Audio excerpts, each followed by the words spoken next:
Once upon a time, there was a boy who was born into a family of simple tailors in the middle of sub-Saharan Africa. The boy's father wanted him to continue the family business, but the boy wanted a better life and one night decided to leave his home and go to Europe. To cross the sea, the boy built himself a raft, but once he left the shore, there was only a little wind and it didn't take long for his supplies to run out. And there he was, hungry and lonely, floating in the middle of the Mediterranean Sea. Imagine you live on the coast of southern Europe and one morning read about the boy's fate in a local paper. Should you yourself try to save him? 4 influential philosophers, Aristotle, Mill, Kant, and Nietzsche, can help us answer this and other difficult moral questions with their respective theories. Virtue theorists like Aristotle ask how to live a good life. The best life, according to him, is the life of someone who demonstrates excellence in aspects of a virtuous character, the capacities for emotion, theoretical ideas, and practical wisdom. Aristotle would argue that if helping the boy is a manifestation of a personality that's virtuous, then you should save him because being a person of good character is what matters. What that exactly means differs for every one of us. If you are rich and powerful, saving the boy could be easy. It might still be the right thing to do, but it doesn't reveal much of your personality and hence isn't particularly virtuous. If you have little to no means, your decision to save the boy is much harder. If you still try to do so, then this truly reveals character, is virtuous, and is something you should probably try doing. Utilitarians such as John Stuart Mill ask which action increases well-being for most people. So when faced with a choice, they do what seems most beneficial to most people, as if they could calculate what consequences lead to the highest net happiness.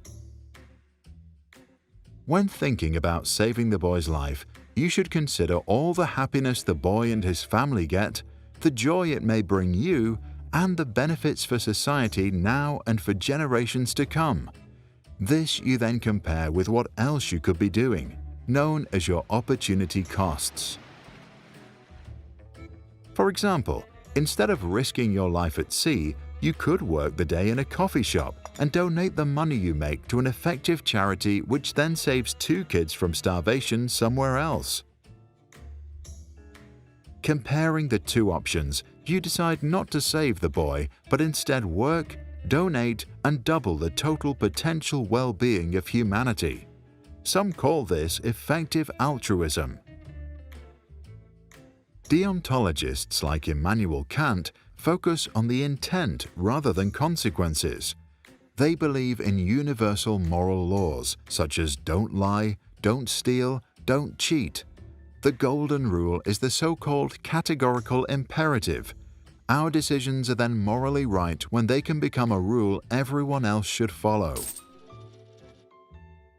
If you help the boy because it makes you look good, your intentions are wrong because you treat him as a means to an end, and we don't want to live in a world in which false heroism is a universal moral norm.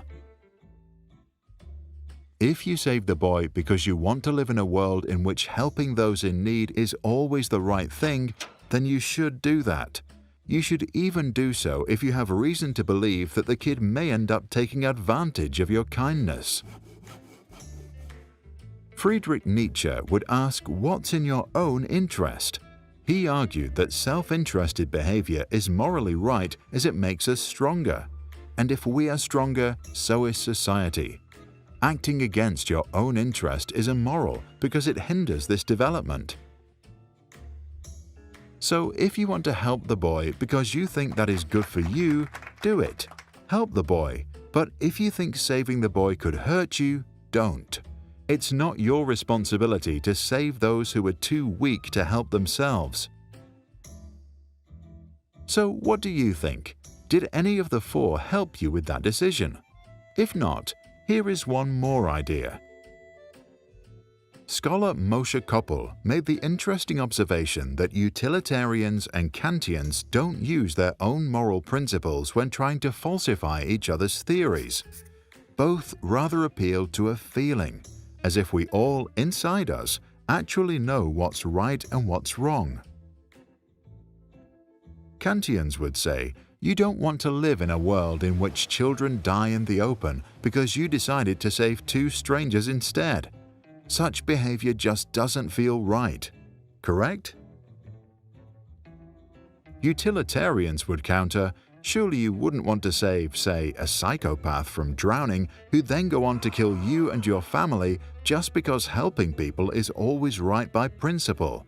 That just feels wrong, right? So now tell us, would you save the boy, and why?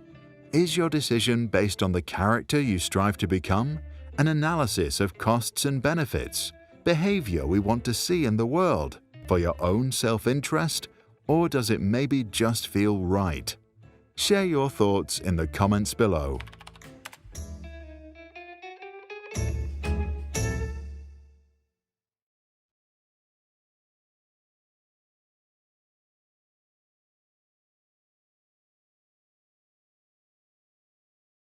If you like how we explain complicated ideas in simple cartoon animation, you can support us. Visit patreon.com/sprouts. Just visit us, learn how it works and what's in it for you. We hope to see you there. And if you are a parent or educator, check out our website, sproutsschools.com. There you can find this and other video lessons, additional resources, and classroom activities. If you found this helpful, check out our other videos and subscribe. If you want to support our work, join us on patreon.com/sprouts. For more information and additional content, visit sproutsschools.com.